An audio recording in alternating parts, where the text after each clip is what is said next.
サギの花 VS 多発性筋炎、薬ゼロになるまで。前回私は筋炎を少しでも良くしたいという思いから卵巣嚢腫の手術を選びました。もしかしたらこの手術で何かが変わるかもしれない、そんな小さな希望を胸に手術に臨むことに。でもそこにたどり着くまでには手術前検査の結果に一喜一憂する日々がありました。今回はその検査の日々からいよいよ迎えた手術当日の怒涛の一日までをお話しします。ぜひ最後までご覧ください。禁煙でお世話になっていた大学病院、てっきりそこで手術するのかと思いきや、うちはがん患者さんが優先なので別の病院を探してくださいとまさかの宣告。でも禁煙の主治医はどこでも紹介状書きますよと心強い一言。ここから私の最強の病院探しが始まりました。ネットで手術実績の数字にかじりつき、姉の医師友達のつても頼って腹腔鏡手術で有名な病院をリサーチ。狙うは体に穴を開けるだけで回復が早い腹腔鏡手術一択。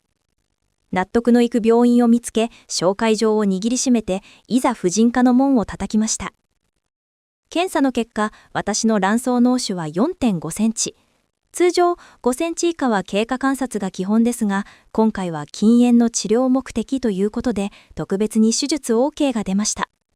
しかも1年待ちもザラと言われる人気病院なのに、たまたまキャンセルが出たという奇跡で2ヶ月後に予約完了。私持ってると思ったのもつかの間、ここから持病持ちならではの手術許可スタンプラリーが始まりました。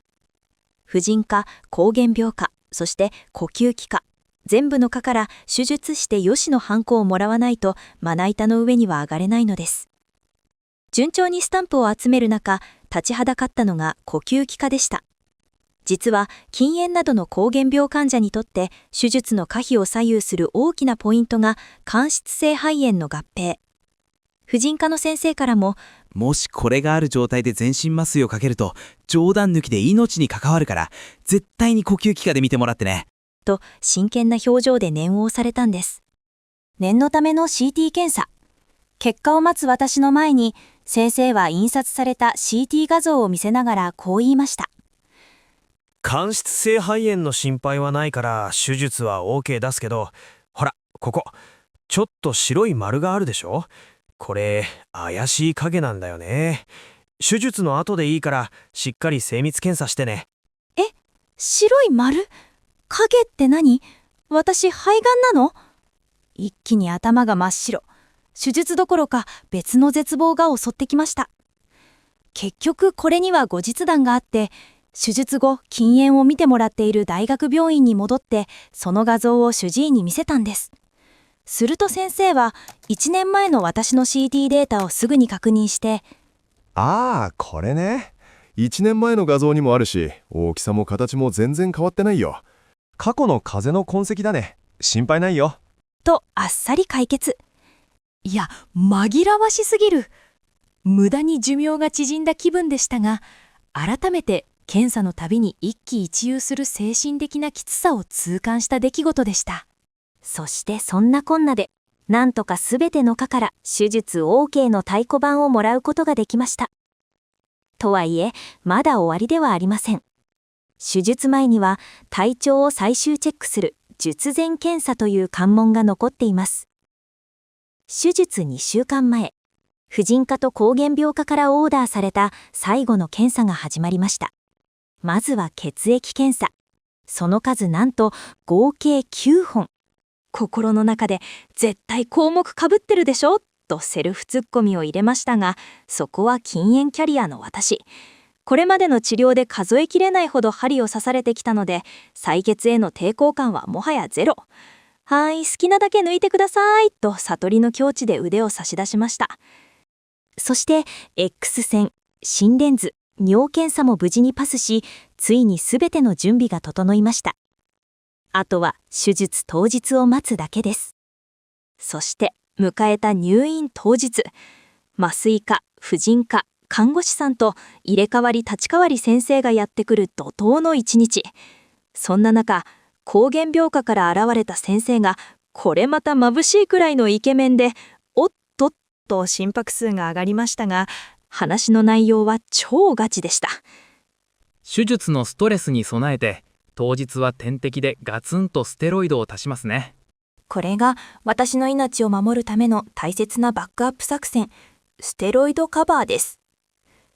手術などの大きなストレスがかかるとき、体は自前で大量のステロイドを出して戦おうとするんです。でも、私みたいにステロイドを長く飲んでいる人は、体がサボり癖がついていて、いざという時にそのホルモンが出せなくなっている。もし足りなくなると、手術中に血圧が急降下して命に関わることもある。だから当日は点滴でガツンとステロイドを足して体を無理やり戦えるモードにする。麻酔科、婦人科、膠原病科の先生たちからのサポート、心強いです。これで準備はすべて整いました。ついに迎えた運命の手術当日。朝から絶食、水分は経口補水液のみ。ここからは自分との戦いと思いきや、やることは盛りだくさんでした。まずはステロイドカバーの点滴を開始。続いてお腹にペンで、ここを切りますよとマジックでマーキング。そして手術着に着替えて、いざ手術フロアへ。初めて足を踏み入れた手術フロア。そこは私の想像とは少し違っていました。一言で言うなら、めちゃくちゃかっこいい。先生も看護師さんも全員がハキハキテキパキ。無駄のない動きとプロフェッショナルな空気感。まさに医療ドラマのワンシーンのようでした。すごい、プロだとキョロキョロ興味津々で見渡していましたが、すぐに自分の部屋へ。次々と器具がつけられ、麻酔科の先生が、では、眠くなる薬入れますね。と一言。なんか独特な匂いがする。と思った3秒後には、私の意識はシャットダウンしていました。終わりましたよという声で目が覚め、口の管が抜かれた瞬間。ガクガクガク。まるで真冬のプールから上がった時みたいに、顎の震えが止まらないんです。看護師さんに、寒いですかと聞かれ、朦朧とした意識の中で、いいえ、と答える私。そう。体は全然寒くないのに、顎だけが勝手に暴走している状態。結局、毛布で温めてもらっているうちに、また深い眠りへと落ちていきました。病室に戻った私の体は、まさに管のフルコース。酸素マスクに点滴、お腹のドレーン、尿道カテーテル、足には血栓予防のマッサージ機。何が辛いって、この動けない不自由さです。意識もパチッと戻るわけじゃなくて、なんというか、意識が水面に浮かんでは沈むような不思議な感覚。あ、お母さんが近くに座ってるなとか、ちょっとメガネ取ってほしいなとか、断片的なことは分かって、なんとか言葉にして伝えることはできるんです。でも、次の瞬間には、また抗えない眠気にふっと引き込まれて寝落ち。目が覚めて、ちょっと喋って、また寝落ちして。怖いという感じは全くないんですが、自分の意思ではどうにもできないまどろみのループの中にいる感じ。まさに体だけが深い眠りから戻ってこれない不思議な金縛りのような状態でした。幸い朝一の手術だったおかげで、夕方には意識がはっきり戻りました。ここで酸素マスク、尿道カテーテル、足のマッサージ機も一気に撤去。あの拘束感からの解放感といったら、もう自由って素晴らしいと叫びたいくらいの幸福感でした。夕方遅くには執刀医の先生も来てくださり、もう歩けるの？理想的な回復だね。とまさかのベタ褒めをいただきました。ただし食事に関しては釘を刺されました。全身麻酔の影響で、まだ胃がちゃんと動いてないからね。今食べちゃうと吐いちゃうかもしれないから、今日はお茶か水を少しずつ様子を見ながら飲む程度にしてね。とのこと。食事はお預けでしたが、カラカラの体に許可が出た一口のお茶は、まさに砂漠で見つけたオアシスのようでした。そして夜。ここでもステロイドカバーの点滴が続きます。いつもより多めにステロイドが入っているおかげか、驚いたのが、禁煙の筋肉痛が1ミリもないこと。あれ？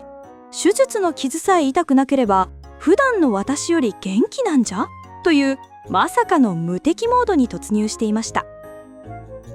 夜中もせっせと痛み止めや点滴を交換してくださった看護師さんに感謝しつつ、嵐のような手術当日は幕を閉じました。果たしてこの賭けは花の禁煙にどんな変化をもたらすのか。次回手術後に奇跡は起きるのか。それともよかったらまた見に来てくださいね。